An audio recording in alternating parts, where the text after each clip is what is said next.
Hello guys, ang topic po natin ngayon ay patungkol sa isang uri po ng 10 piso BSP series coin.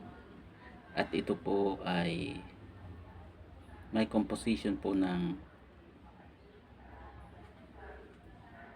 bimetallic, at ito po ay aluminum, bronze, and copper nickel ring.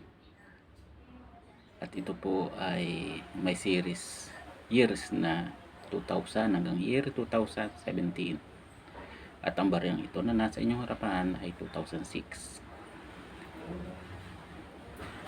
At ang 2006 10 piso BSP series coin ay pinaka-common po sa series na nabanggit, sapagkat ito po ay napakarami po na kopya. At ang bariyang ito ay almost uncirculated, sapagkat ito ay napaka-kintab. Pero hindi po tayo bumabatay sa ganda ng coins o yung kanyang itsura na bago, sapagkat ang hinahanap po o kadalasang hinahanap ng mga kolektor ay ang mga error coin.